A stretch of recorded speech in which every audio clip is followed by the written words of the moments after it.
हमने जब आपको चुन करके दिया, हमारी महानगर पालिका सिर्फ 5,000 करोड़ का एनुअल बजट है उसका, मगर जो हमारी स्टेट गवर्नमेंट उसका 6 लाख करोड़ का बजट है। हमने आपको जब 6 लाख के तिजोरी पर बिठाया तो आपका फर्ज ये बनता था कि वहां से बड़ा पैसा ला करके मुमरा के इंफ्रास्ट्रक्चर को डेवलप करते और काम करता है। कि आप एक बात को समझ लीजिए कि वो जो कब्रिस्तान जो है उसकी बहुत बड़ी कहानी है, बहुत ज़्यादा वक्त लग जाएगा, मैं आपको पूरा डिटेल में नहीं बता पाऊंगा, मैं आपको शॉर्ट में बताता हूँ कि इसकी पहली मरतबा जब इस कब्रिस्तान की आवाज़ उठाई गई थी वो हमारे हज़रत मुसन्ना मियाँ साहब ने उठाई थी। और उन्होंने कहा था कि हमारे मुमरा के लोगों को जब कब्रिस्तान की अगर तदफीन करनी हो तो मुमरा से अमृतनगर दरगाह तक उनको आना पड़ता, तकरीबन पौने 3 किलोमीटर का वो रास्ता था। उनकी मांगनी थी कि मुमरा में कब्रिस्तान होना चाहिए, जिसके लिए हमने क्या किया कि जो मित्तल की 135 एकड़ की ज़मीन है उस पर हमने एक जगह की मांगनी की थी, और उस जगह की मांगनी का एग्जैक्ट लोकेशन जो है वो डीजेड और शमशाद नगर के बीच का हिस्सा है।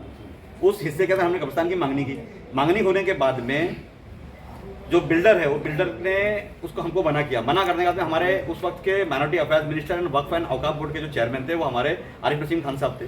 उन्होंने उसी वक्त फौरन जा करके उसका नोटिफिकेशन जारी किया, यूडी के अंदर उसको वो किया, नोटिफाई किया, और नोटिफाई करने के बाद उसको ऐलान करते कि हम कब्रिस्तान यहाँ पर बनाने वाले हैं। उसके बाद में बिल्डर ने क्या किया कि बिल्डर ने प्रेशर टैक्टिक्स अपनाया। उसमें कुछ लोगों का अंडरग्राउंड हाथ था, उन्होंने उस जमीन का लोकेशन चेंज करने के बाद में वो जो हमारी आरजी की ज़मीन थी, पीजी की ज़मीन थी, आरजी एंड पीजी की, उस ज़मीन के ऊपर हमारा ऐसा मानना था कि हम वहाँ पर स्लॉटर हाउस लाने वाले थे। वो 11 एकड़ का पूरा प्लॉट था। हम चाह रहे थे कब्रिस्तान वहाँ हो जाएगा, स्लॉटर हाउस यहाँ हो जाएगा, तो दोनों आसानी हो जाएगी। स्लॉटर हाउस से हमारे यहाँ पे जॉब अपॉर्चुनिटीज क्रिएट हो जाएगी और वहाँ पर हमारा कब्रिस्तान हो जाएगा। और वो नदी से बहुत दूर था, हमारा ये जो कब्रिस्तान है उल्लास नदी को बहुत लग करके, मगर हमारी बात नहीं मानी, वहाँ कब्रिस्तान हो गया।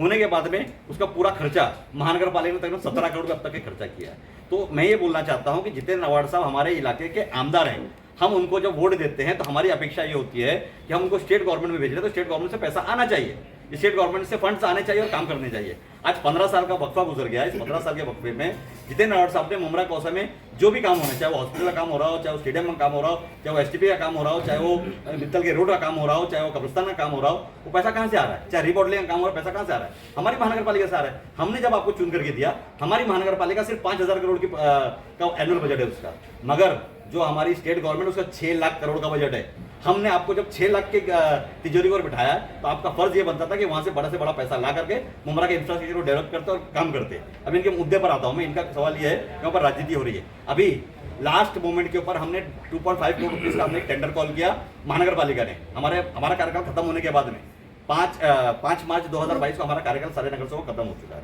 उसके बाद हमने वो टेंडर कॉल किया, टेंडर लगा हमारे कई इंफ्रास्ट्रक्चर्स को।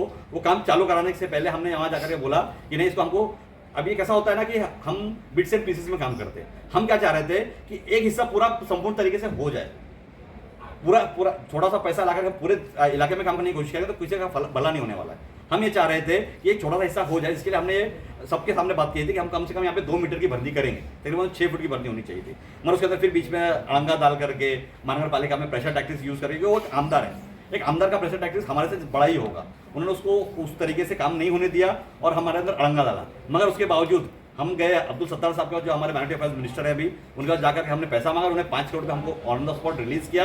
हमने उसका अभी कल परसों उसका जीआर आएगा, हम वो करने की कोशिश करेंगे। हम अभी जो पैसा नहीं है उसके बारे में हम बात नहीं करेंगे, मगर हम ये बोलते हैं कि हम किसी की भी क़यादत में अगर उस जो कब्रिस्तान के अंदर जो भी दुश्वारियाँ आ रही है, क्योंकि उसमें सबसे बड़ा प्रॉब्लम ये है। अब मैं आपसे एक सवाल करता हूँ कि जब हम कोई बिल्डिंग बनाते हैं तो हम रोड से नीचे प्लिंथ रखते हैं, रोड से ऊपर प्लिंथ रखते हैं। हम रोड से ऊपर रखते हैं ताकि रोड से जब वो ऊपर आएगा तो पानी नहीं भरेगा। आज हमारा कब्रिस्तान जो है इस रोड से तकरीबन 1.5 मीटर नीचे भरनी करके बनाया गया। नीचे उसके अंदर जो हमारे को WCL का लेयर करना चाहिए था वो नहीं किया गया। मट्टी के भरने के अंदर कहा गया हम गुजरात से मट्टी लेकर के आएंगे और करेंगे, वो नहीं हुई। आपको भी मालूम है शेवना कंस्ट्रक्शन ने जो काम किया है उसका सबमिट किया हुआ कॉन्ट्रैक्टर कौन था, पूरा मुमरा जानता है कि वो एक हमारे इधर का नगर सेवक का इलेक्शन लड़ने वाला एक कॉन्ट्रैक्टर है, जो नगर सेवक का इलेक्शन भी लड़ता है और सबमिट करके कॉन्ट्रैक्टर भी बन जाता है। और उसी आदमी ने ये आपने व्हाट्सएप के माध्यम से, सोशल मीडिया के माध्यम से सुना होगा कि बबलू सैयद साहब ने उसके खिलाफ साफ तौर पर कहा कि हमने 1 रुपये में मिट्टी बेची, उसको आपने 100 रुपये के अंदर उसका बिल बनवाया है।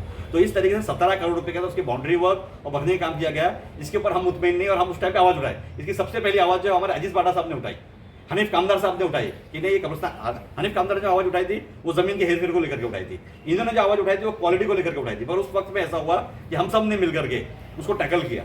हमारे बात समझ में नहीं इसकी हमारी गलती है, और हम फिर दोबारा वो कहते हैं आपसे कि हमारे से बहुत सारी गलतियां हुई हैं, हम इंसान, हम कोई फरिश्ते नहीं हैं कि हमसे गलतियां नहीं होंगी, हमसे गलतियां हुई हैं। हम उसी गलती को सुधारने के लिए आज यहाँ पर बैठे हैं और हमारा ये फैसला है कि इंशाल्लाह इस बार मुमरा कौसा के अंदर अगर हमारी नुमाइंदगी बढ़ती है, हमारी हिस्सेदारी बढ़ती है, हमारी कौम की हिस्सेदारी बढ़ती है, हम मुमरा कौसा में जो भी इंफ्रास्ट्रक्चर डेवलपमेंट करना है उसको अच्छे तरीके से करने की कोशिश करेंगे।